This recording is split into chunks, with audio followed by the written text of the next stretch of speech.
जय राधा माधव कुंज बिहारी गोपी जन वल्लभ गिरवर धारी। जय राधा माधव कुंज बिहारी गोपी जन वल्लभ गिरवर धारी। जय राधा माधव कुंज बिहारी गोपी जन वल्लभ गिरवर धारी। यशोदानंदन ब्रज जन रंजन यशोदानंदन ब्रज जन रंजन यमुना तीरवन चारी। यमुना तीरवन चारी। जय राधा माधव कुंज बिहारी गोपीजन वल्लभ गिरवर धारी। जय राधा माधव कुंज बिहारी गोपी जन वल्लभ गिरवर धारी। हरे कृष्णा कृष्ण कृष्ण हरे हरे हरे राम राम राम हरे हरे। हरे कृष्णा कृष्ण कृष्ण हरे हरे हरे राम राम राम हरे हरे। हरे कृष्णा कृष्ण कृष्ण हरे हरे हरे राम राम राम हरे हरे। हरे कृष्णा कृष्ण कृष्ण हरे हरे हरे राम राम राम हरे हरे। हरे कृष्णा कृष्ण कृष्ण हरे हरे हरे राम राम राम हरे हरे। जय राधा माधव कुंज बिहारी गोपी जन वल्लभ गिरवर धारी। जय राधा माधव कुंज बिहारी गोपी जन वल्लभ गिरवर धारी। जय राधा श्याम सुंदर राधा श्याम सुंदर राधे। जय जगन्नाथ जय बलदेवा सुभद्रा जय सुदर्शन। जय गौरनिताय गौरनिताय गौरनिताय जय गौरनिताय। जय जय जय प्रभुपाद प्रभुपाद प्रभुपाद प्रभुपाद। जय जय जय गुरुदेव गुरुदेव गुरुदेव गुरुदेव।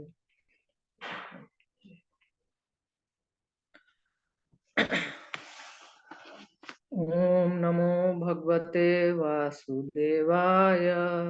ओम नमो भगवते वासुदेवाय। ओम नमो भगवते वासुदेवाय।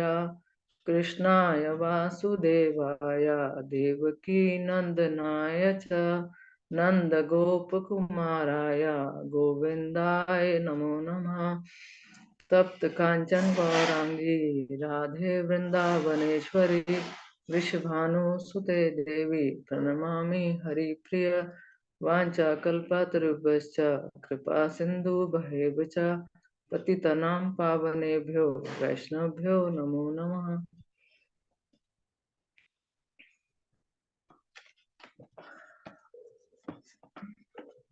हम लोग Shrimad Bhagavatam canto 4 chapter 9 text 66 से पढ़ रहे हैं।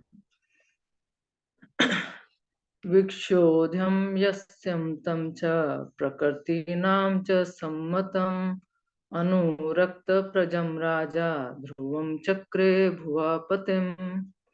Viksha, after seeing Udhavasyam, mature in age, Tam, Dhruva, Cha, and Prakartina, by the ministers, Cha also, Samatam, approved of, Anukrita, beloved, Prajam, by his subjects, Raja, the king, Dhruvam, Dhruv Maharaj, Chakre, made, Bhuva of the earth, Patim, masters, translation by Srila Prabhupada. When after concentration, King Uttanpad saw that Dhruv Maharaj was suitably mature to take charge of the kingdom and that his ministers were agreeable and the citizens were also very fond of him, he enthroned Dhruva as emperor of this planet. Purport.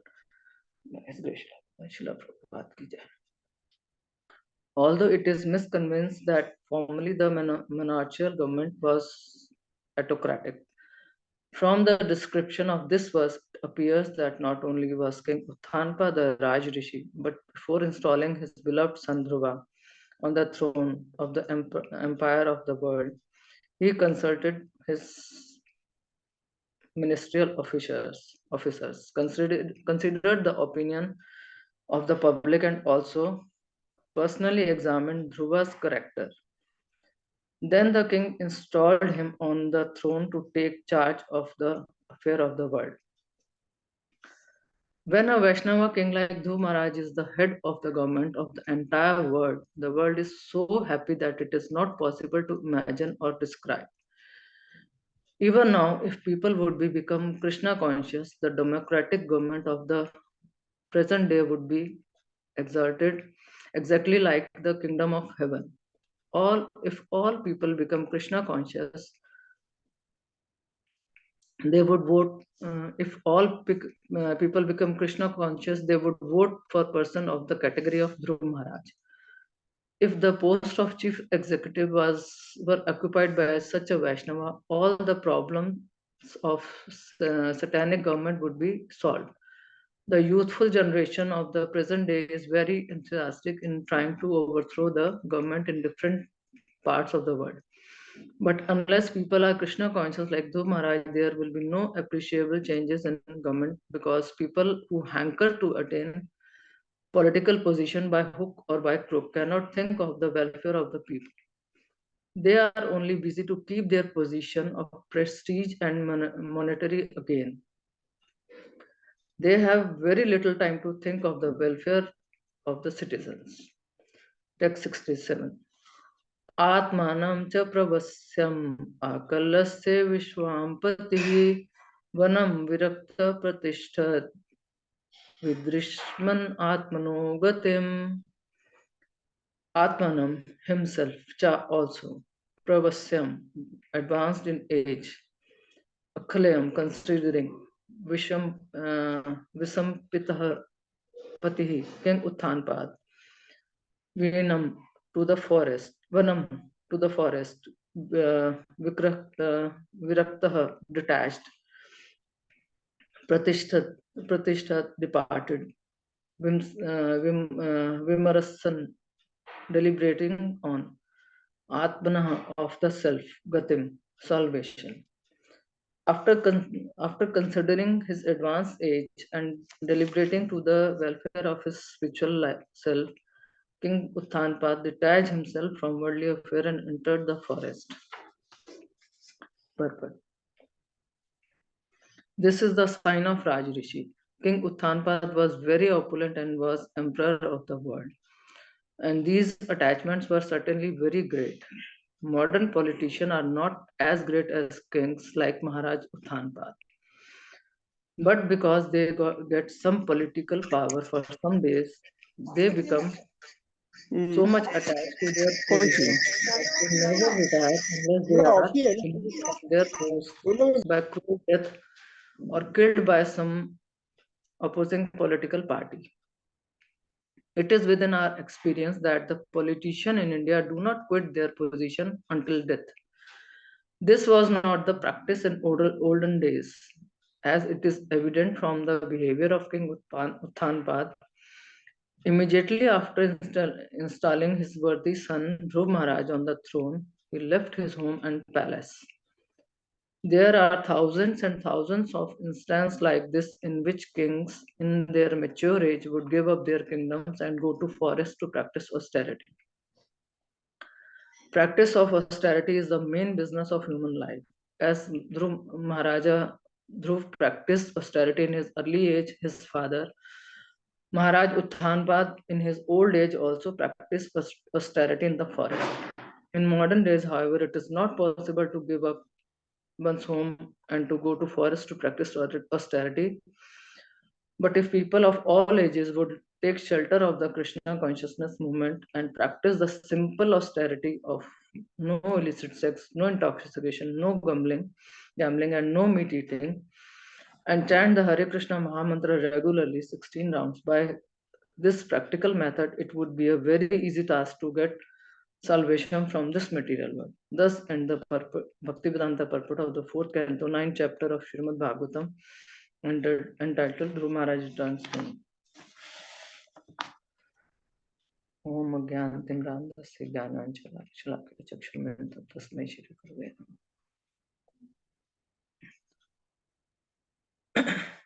अभी तक आप लोग पिछले 2 महीने से सुन रहे हैं ध्रुव महाराज के ऑस्टेरिटी का, उनकी तपस्या, उनके रियलाइजेशंस। तो अब यहाँ पर हम राजा उत्थानपाद के रियलाइजेशंस के लिए थोड़ा सा विचार करेंगे कि पहले यही राजा थे उत्थानपाद जो अपने बेटे को गोदी में बिठाने के लिए भी उनकी हिम्मत नहीं थी। उनकी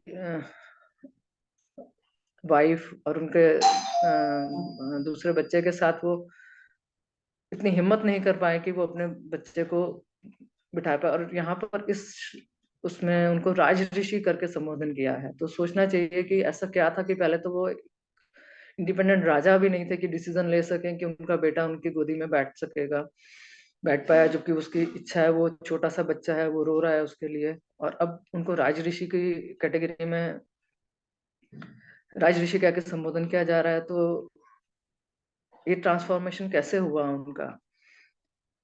एक्चुअली हृदय से तो उनको बहुत डिपेंडेंस था कि उन्होंने अपने बच्चे को अपने पास आने नहीं दिया, बैठने नहीं दिया।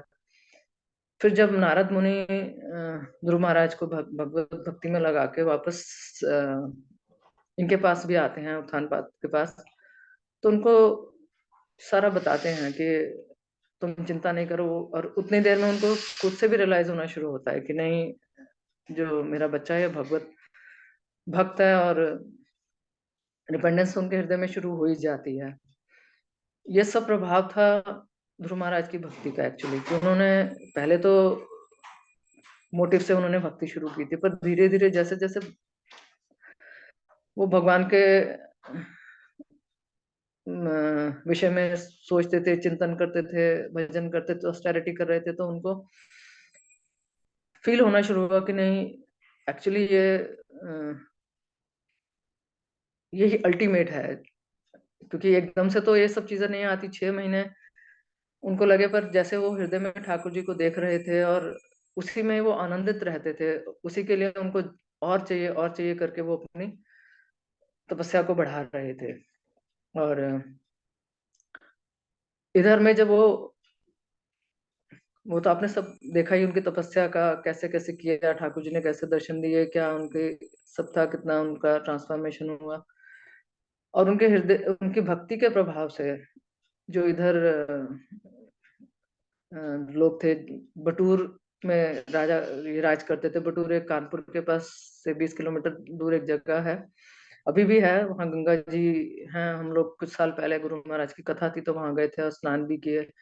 बहुत आनंदित दृश्य है वहां का, गंगा जी का दर्शन बहुत आनंद प्रदान करता है वहां पर।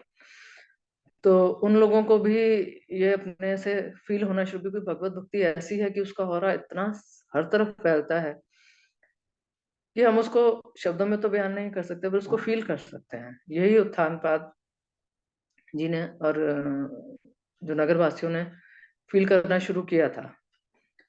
और जब उनके एब्सेंस में उनको सबको रियलाइजेशन होता है, और उनके आने से पहले ये रियलाइज हो जाता है, तभी तो जब ध्रुव महाराज वापस आते हैं, कहा तो वो उनको गोदी में भी बिठाने को तैयार नहीं थे, और अभी वो उनको जब चरणों में वंदना करते हैं गुरु ध्रुव महाराज, वो उनको उठाकर हृदय से लगा लेते हैं और अपने आंसुओं से उनका अभिषेक करते हैं।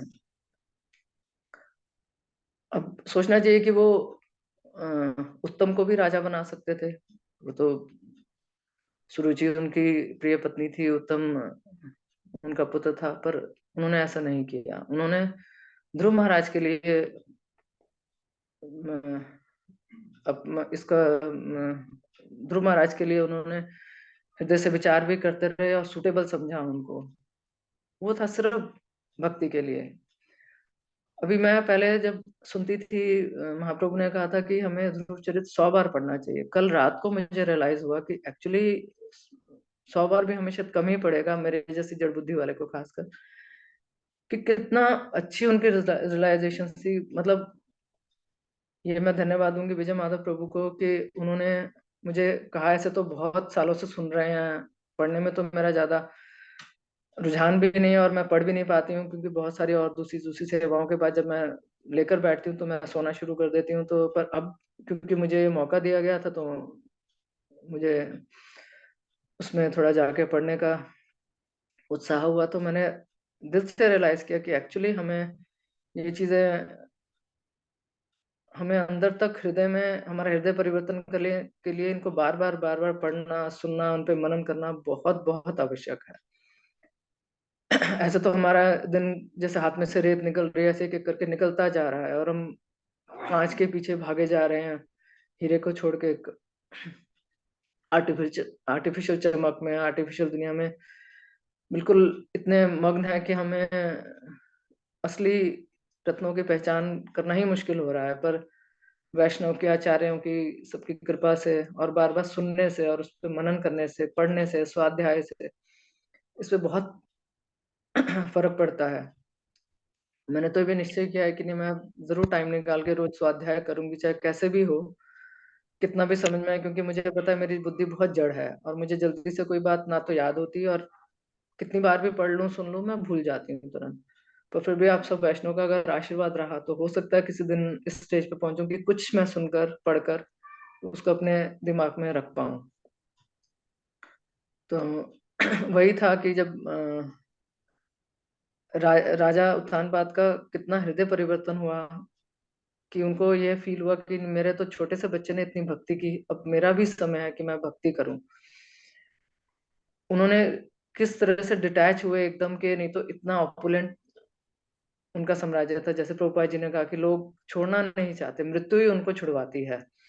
ये अपने राजगद्दी को तो इतना लालच होता है, नेम फेम आराम सबका इतना लालच होता है कि वो हमें किसी भी तरह से उससे हम हटने के लिए सोच भी नहीं सकते हैं। और जब राजा उत्थानपाद को ये महसूस हुआ कि नहीं, अब मेरा समय भक्ति का है, और ये ध्रुव महाराज ही ऐसे हैं कि जो सब पूरे विश्व में अब सुख और शांति प्रदान कर सकते हैं। और उन्होंने अपने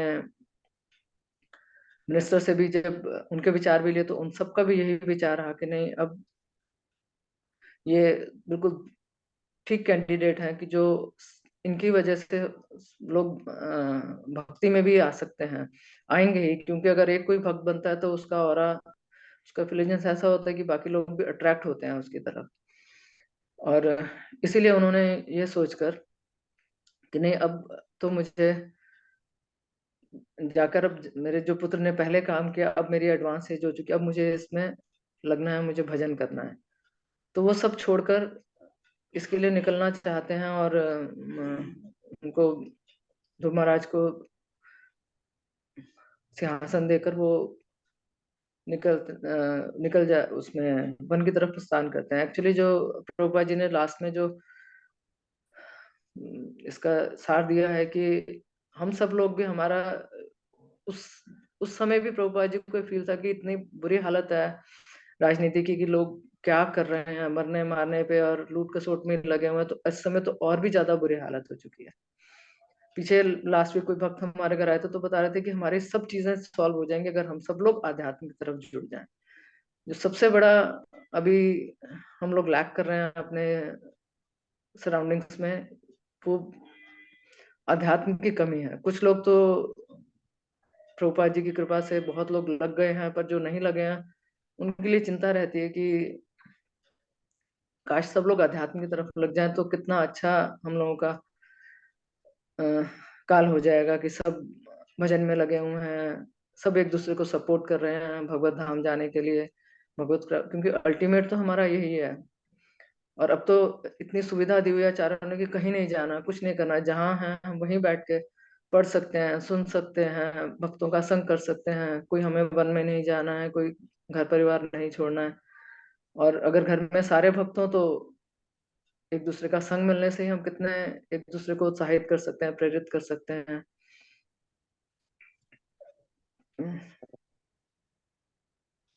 और तो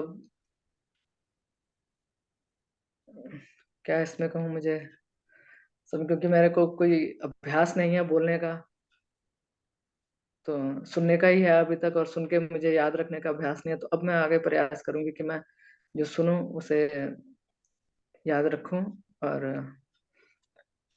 उस पर मनन कर सकूं। तो